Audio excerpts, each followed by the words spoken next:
아멘. 할렐루야.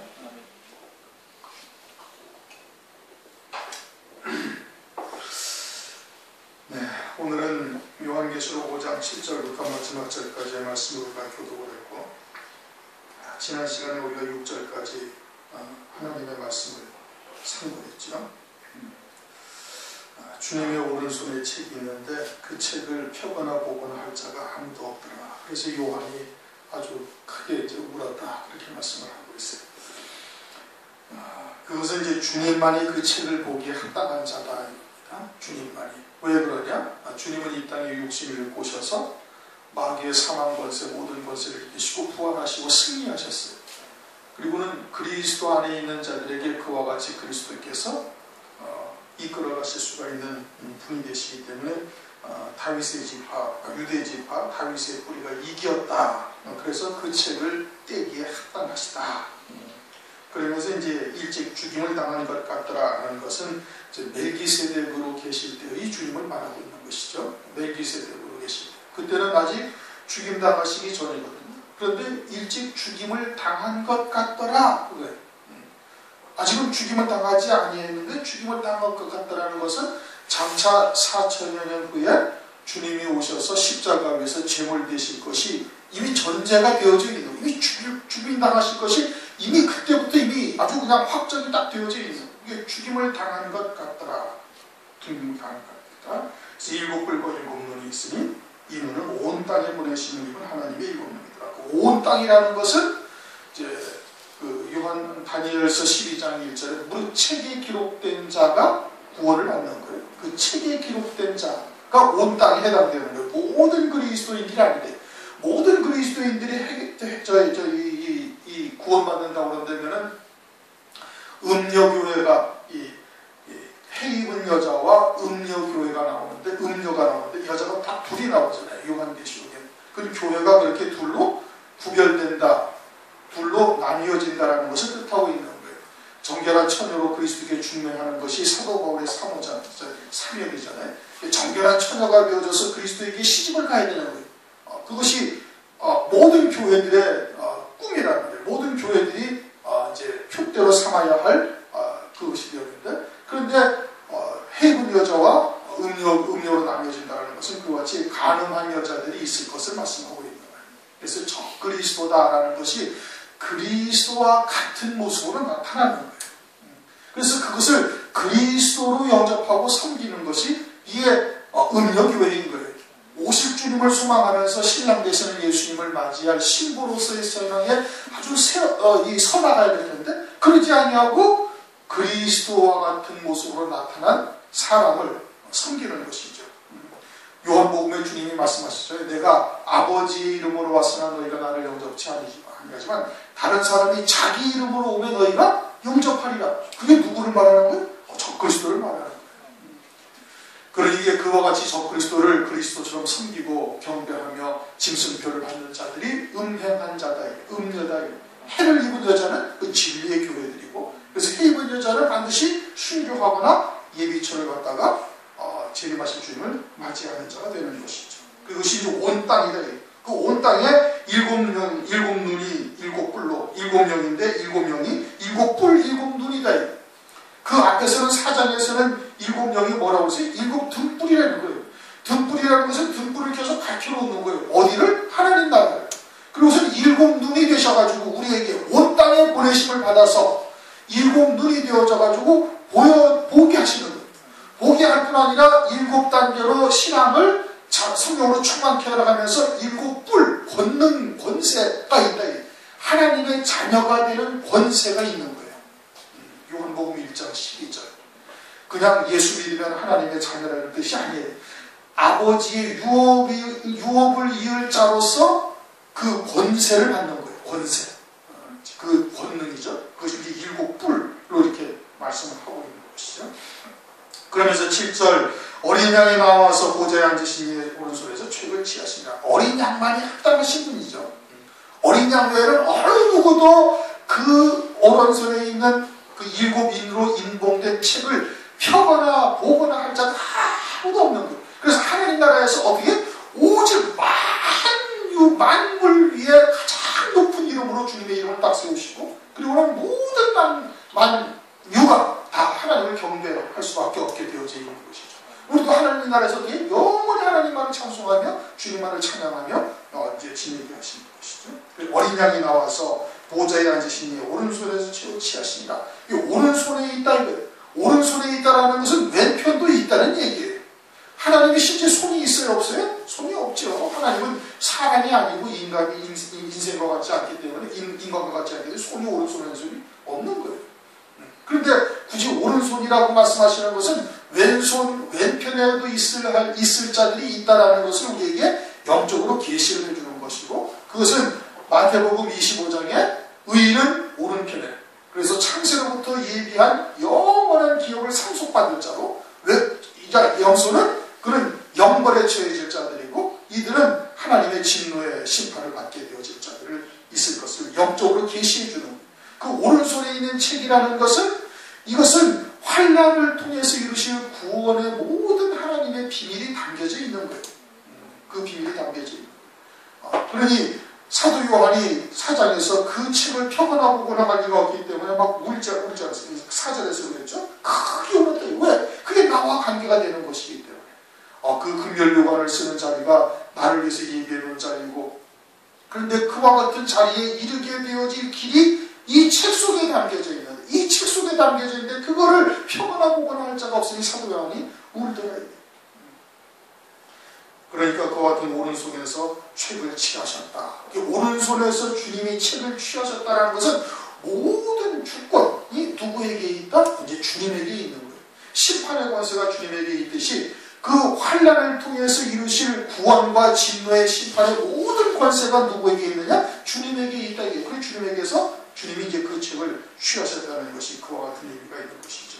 그러니 주님의 뜻을 깨닫고 믿음으로 하나 된 자들은 주님이 어떻게 하시는 거예요? 반드시 구원하시는 전능하신 하나님이십니다.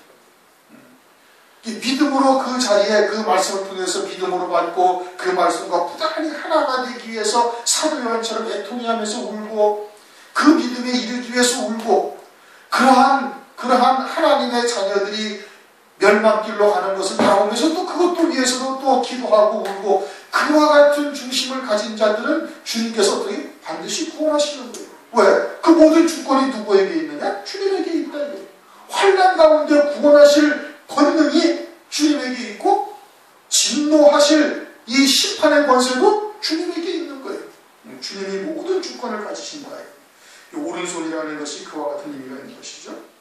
그래서 8절, 책을 취하심에 네 생물과 24장로들이 어린 양 앞에 엎드려 각각 검은과 향이 가득한 큰 대접을 가졌으니 이 양은 성도들의 기도들이라 새 노래로 노래하여 가로되. 네 생물과 24장로가 어떻게? 하나님을, 주님을 찬양하는 거예요. 어떻게 하니까?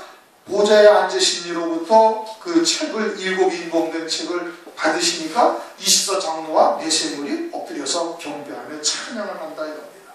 왜 그래요? 그것이 자기들과 관계가 되기 때문에 그래요. 24장로는 물론 이제 이미 순교하고 또는 순교와 같은 그와 같은 믿음의 자리에 선 자들이 24장로들인데, 그들은 이제 자기들에게 이제 이 7인과 이제 첫 번째 인을 떼면서 마지막 7번째 인을 떼게 되어지면 어떻게? 이제 그 영광을 누리는 자가 되는 거예요. 금요일요한을 쓰고 보좌 주위에 앉아서 주님과 함께 영광을 누리는 자가 되어지니 그날이 다가오게 되어지는 것이니까 그것을 가지고서 기뻐하며 하나님 앞에, 주님 앞에 엎드려 경배하는 것이고, 내 생물은 앞서서 상고했던 것처럼 이제 6장에 이를 떼기 시작하면 각각 한 생물씩 나와가지고 살리는 역사를 하는 거예요. 생물은 그룹, 스락으로 이미 에스겔서나 이사야서에서 말씀하고 있는데, 하나님의 신과 함께 한단 말이에요. 하나님의 신과 함께 한다는 것은 성령 하나님께서 구원의 일을 하심에 있어서 이 그룹, 스락이 어떻게? 그들이 다 생물이 그 일에 함께 하고 있는 거예요. 그러니 하나님의 기쁘신 뜻을 쫓아 구원하는 일에 참여해서 그 일을 하게 되었으니 그것이 스락들도 되게 기쁨인 거예요. 하나님의 기쁨이고 그들의 기쁨이 되는 거예요. 그러니까 그와 같은 일을 이루어 가실 주님을 보면서 이제 일을 떼시면서 시작이 되니까, 그러니까 스락들도 기뻐하면서 하나님께 경배를 한다 이겁니다.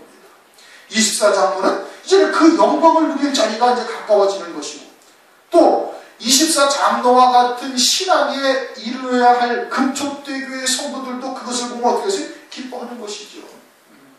이 땅에서의 그 고난 같은 것이 이제는 다 끝날 때가 되어지고 마지막으로 이제 환난을 통해 가지고 그 영광의 금멸류관을 쓰게 되어질 자리로 이끌 힘을 받게 되어졌으니 그것이 기쁜 일인 것이죠. 그러니까 어린 양 앞에 엎드려 각각 검은 고와 향이 가득한 금대접을 가졌으니 이 양한 성도들이, 검은 고라는 것은 이제 9절부터 말씀하시는 새 노래를 의미하고 있는 거예요. 새 노래를 이제 찬양하는 것을 이제 검은 고라고 말씀하고 있는 것이고, 그 다음에 그들이 뭘 가지고 있어요? 향이 가득한 금대접을 가졌으니 이 향은 성도들의 기도다. 성도들의 기도가 금대접에 담겨져서 올라가는 거예요. 그렇게 금대접에 담겨진 기도는 어떠한 기도예요? 아주 정금과 같은 기도를 하는 거예요. 그리고 금대접에 담겨진 기도는 어떤 기도냐면 24장로와 같은 신앙의 소망을 가진 자들의 기도가 그것이고, 또 24장로들 이미 순교한 자들이 이제 계시록 6장에 가면은 제단 아래서 우리의 피를 실현하여 줄 것을 위해서 기도하잖아요. 그런 기도가 금대접에 담긴 기도인 거예요. 아울러서 성도들의 기도가 다 금대접에 담겨있는 기도냐? 그렇지가 아니하고, 요한계시록 8장 3절을 보시면, 요한계시록 8장 3절을 보면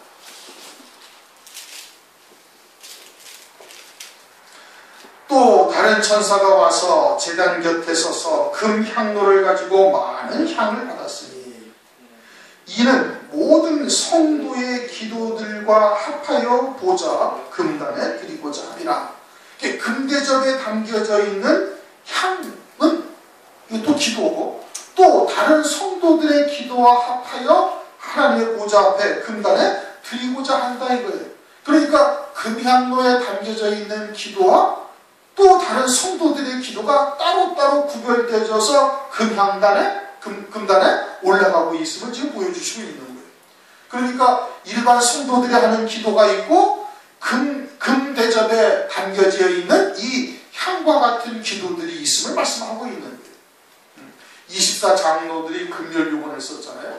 24장로들이 금멸요관을 쓰는데 이 금멸요관을 쓰는 자들은 반드시 창세기 2장에 금이 있는 하윌라 땅을 두른 비손 강물과 같은 하나님의 말씀을 먹은 자여야 되는 거예요.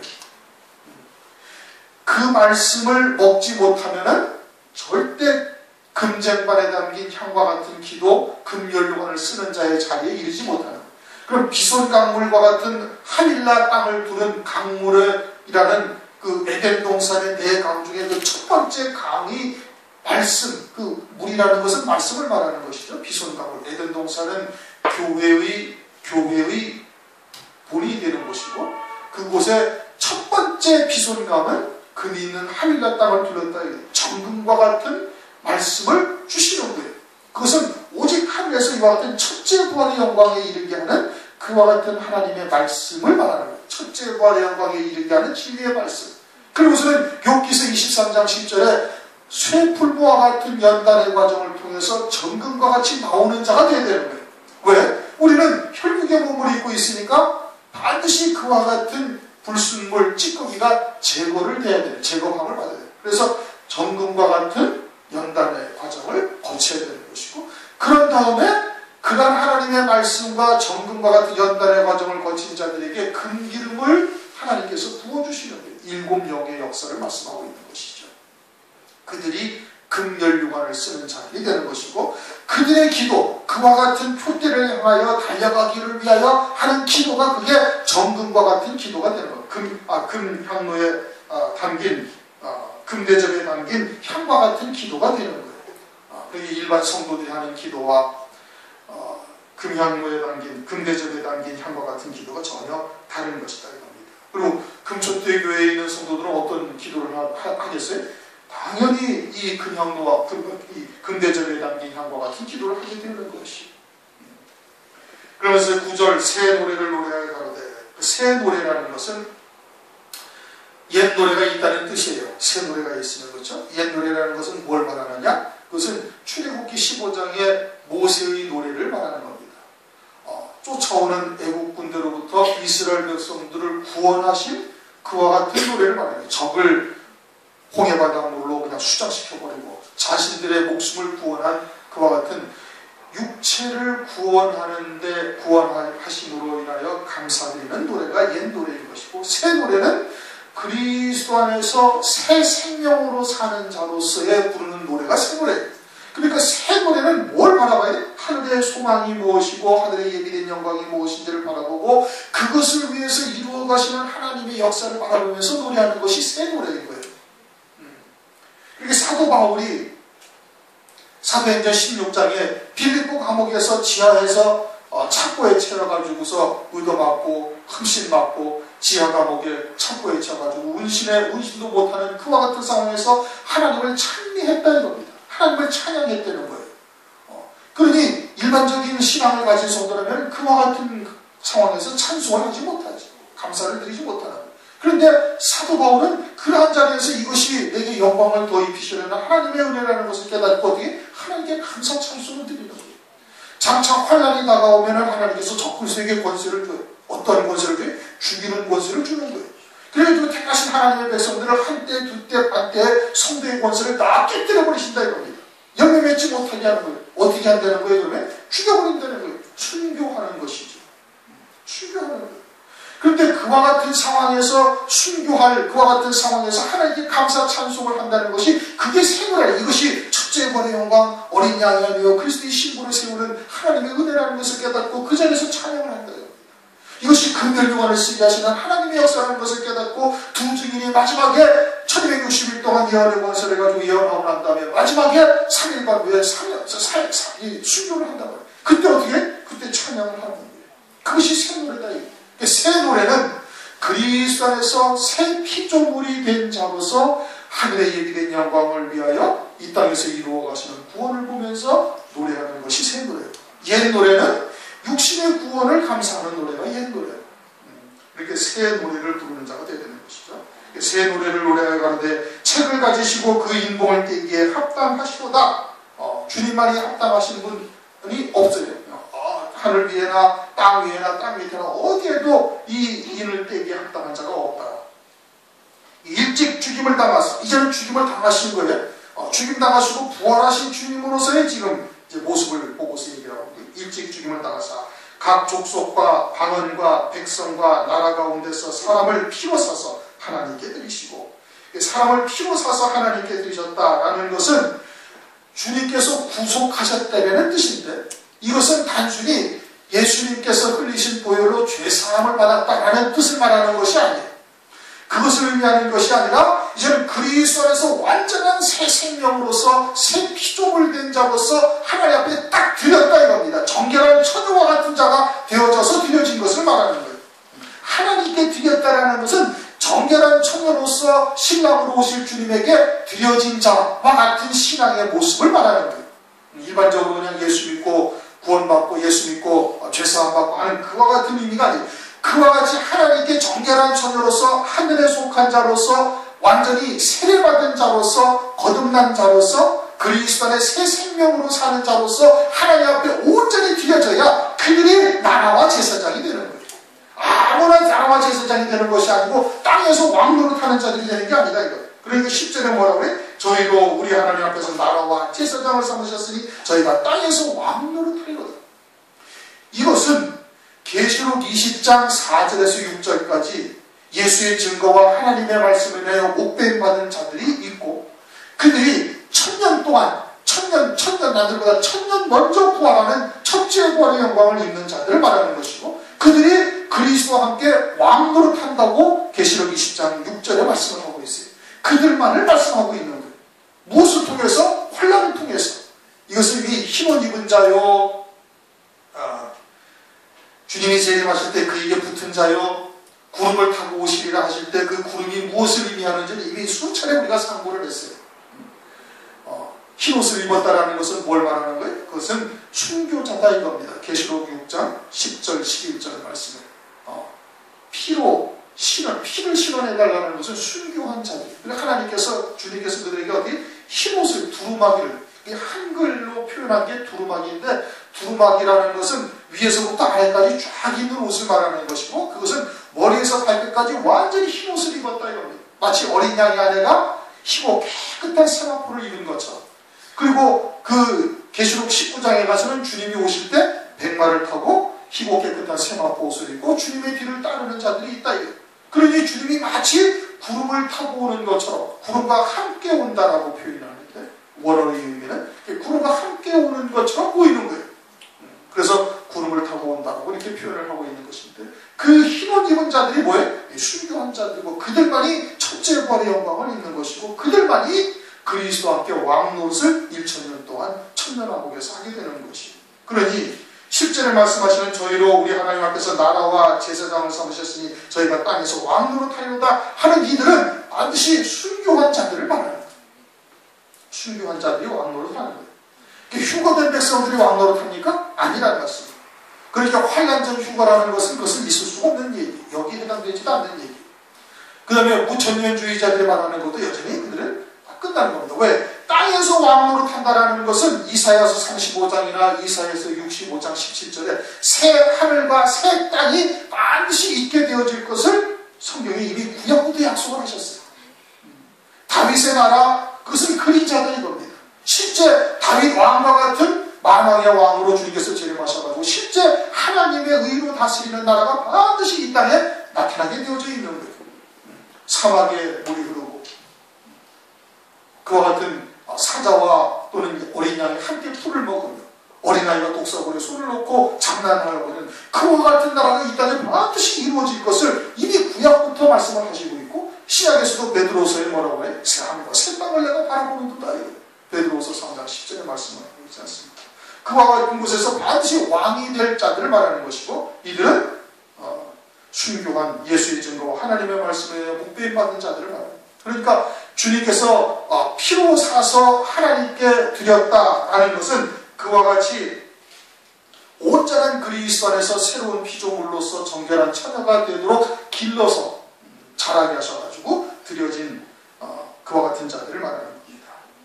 11절 내가 또 보고 들음에 보좌와 생물들과 장로들을 둘러선 많은 천사의 음성이 있으니 그 수가 만만이요 천천이라. 앞에서는 24장로들과 네 샘물이 찬양을 드리고 보좌에 앉으신 이에게 영광을 드리고, 여기서는 또 누가 찬송과 영광을 찬양을 드려요? 천사들이 찬양을 드려요. 그런데 천사들의 숫자가 뭐라고 해요? 만만이요 천천이다 이렇게 말씀하고 있어요. 일만이 한 대가 있어서 1만이 만 대가 있는 거예요. 그러면 그 천사가 몇이라는 얘기? 1억이라는 얘기예요. 그 1억이라는 것이 다시 천이 있어요. 그 천이 있는데 그 천이 또 하나가 묶음이 돼가지고 그 하나의 그게 처음에 만의 천사가 있고 그 만의 천사가 있는 것이 만 대가 있는 거예요. 그러면 1억의 천사가 있는, 그럼 1억의 천사가 한 대를 쳤을 때 그것이 천이 또 있는 거예요. 1000억이 있어요. 1000억이 한 개가 돼가지고 그것이 천이 있다는 얘기예요. 그러니까 이것은 어마어마한 숫자의 천사가 지금 일을 하고 있는 것을 지금 말씀을 하고 있는 거예요. 그만한 천사가 하나님의 보좌 앞에서, 어린 양의 보좌 앞에서 찬송을 한다 이겁니다. 큰 음성으로 가로되 죽임을 당하신 어린 양이 능력과 부와 지혜와 힘과 존귀와 영광과 찬송을 받으시기에 합당하도다. 그러니까 주님께서 그 오른손에 보좌에 앉으신 이의 오른손에서 책을 취하셔가지고 그 책에 기록된 대로 이루시고 구원하시는 역사를 주님이 다 하시는 거예요. 그래서 주님이 능력과 부와 지혜와 힘과 존귀와 영광과 찬송을 받으시기에 합당하도다 라고 지금 천사들도 찬양을 한다 이겁니다. 13절 내가 또 들으니 하늘 위에와 땅 위에와 땅 아래와 바다 위에와 또 그 가운데 모든 만물이 가로되 또 찬양을 하는 거예요. 이 찬양은 이제 처음에는 24장로들이 찬양을 했죠. 그 다음에 네 생물들이 찬양을 했죠. 그 다음에 천사들이 다 찬양을 했죠. 그 다음에 또 뭐가 찬양해? 하늘 위에 있는 것, 땅 위에 있는 것 또는 바다 가운데 있는 모든 만물이 주님을 찬양하더라 이겁니다. 하늘 위에는 뭐가 있어요? 하늘 위에 있는 것들이 주님의 그러한 구원의 뜻을 위하여 쓰임받은 거예요. 해나 달과 별과 같은 것들이 있어서 우리로 하여금 하나님의 나라, 별을 바라보면서 뭘 바라요? 이거 하나님의 종들의가 어디에 있어서 어디를 소망하며 길을 바라보게 하는지 그것을 우리에게 알려주시는 것이죠. 그와 같이 천재 모든 만물도 다 주님의 구원사에게 다 쓰임받는 거예요. 로마서 8장 20절, 21절에 그렇게 말씀하고 있지 않습니까? 모든 피조물들도 하나님의 자유의 영광에 참여하기를 원하는 거예요. 모든 피조물들도 하나님께서 그들 갖다가 썩어지면서 굴복하게 하신 것을 알고는 있지만 그 모든 피조물들도 뭘 바래? 하나님의 아들들에게 쓰임받아서 영광의 자유에 자기들이 쓰임받기를 소망하고 있는 거예요. 그러니까 그렇게 모든 피조물들이 주님의 그런 구원사에게 쓰임받은 것을 감사하면서 찬양을 한다. 하늘 위에 있는 것들 또는 땅 위에 있는 것들, 땅 위에는 뭐가 있어요? 이제 생축들이 구약 때 정결케 하는 그와 같은 역사에 쓰임받은 것을 감사하는 것이죠. 그 밖에 있는 모든 땅 위에 있는 생물들도 다 주님의 그와 같은 사에게 다 참여한 거예요. 악한 자에게 도구로 쓰임받아도 그 뜻에 합당하게 하나님께서 쓰신 것이고, 그리고는 선한 하나님의 택하신 자녀들을 통해서 쓰임받는 것도 그렇게 쓰임받은 것이고, 그래서 모든 것을 다 찬양을 하고 바다 위에와 또 그 가운데 있는 모든 만물이 가로되 이렇게 찬양을 한다. 바다 위에와 모든 만물, 그 위에 있는 모든, 그 가운데 있는 모든 만물은 그 가운데서 가장 특별한 것이 이제 요나서에 나오는 큰 물고기가 등장하죠. 요나서의 큰 물고기. 요나서의 큰 물고기가 요나를 회개시키는 일에 쓰임받는 거예요. 자기가 그와 같은 전능자, 조물주의 그런 구원하시는 일에 기쁘신 뜻에 쓰임받는 것을 감사하면서 찬양을 하고 있음을 말씀을 하고 있는 것이죠. 이와 같이 모든 피조물들도 하나님의 아들들의 영광의 자유에 쓰임받기를 소망하면서 그와 같이 쓰임받은 것을 감사하며 찬양을 하고 있다. 보좌에 앉으신 이와 어린 양에게 찬송과 존귀와 영광과 능력을 세세토록 돌릴지어다. 14절 내 생물이 가로되 아멘하고 장로들은 엎드려 경배하더라. 내 생물도 그와 같은 일에 쓰임받았죠. 장로들도 역시 이제 그와 같은 영광의 자리가 이제 곧 다가오게 될 것을 보면서 기뻐하며 이제 아멘하고 있는 것이죠. 아멘이라는 것은 그 말씀하신 그대로 될 것을 지금 바라고 있는 것이 그대로 될지어다. 이와 같은 의미인 것이죠. 그렇게 해서 이제 오늘 14절까지 7절부터 14절까지의 말씀을 상고를 했습니다. 금대접에 담긴 향과 같은 기도를 우리가 이제 해야 되는 것이죠. 세상에 잡다한 것을 위해서 기도하기보다는 우리를 향하신 하나님의 뜻이 무엇인지를 깨달았으니까 이제는 그 뜻에 이르지 못하는 자신을 바라보면서 사도 요한처럼 애통하며 기도해야 될 것이고, 또 더 큰 영광을 위해서 우리가 쓰임받기를 위해서 하나님 앞에 기도해야 할 수 있는 자가 되어야 되는 거예요. 그러니 금대접에 담긴 향과 같은 기도를 드려야 되는 것이고, 반드시 새 노래로 노래하는 자리에 우리가 다 서야만 되는 겁니다. 그렇게 되어지면 어떻게 된다고요? 땅에서 왕이 되어져서 왕노릇하게 되어질 것을 말씀을 하고 있는 거예요. 그 땅에서 왕노릇한다는 것은 이사야서 65장 17절에 새 하늘과 새 땅을 주님께서 지으실 그때 새롭게 다시 한번 하나님께서 바꿔놓고 주님이 만왕의 왕으로 오실 그 나라에서 왕이 되어서 다스릴 것을 말씀을 하고 있는 거예요.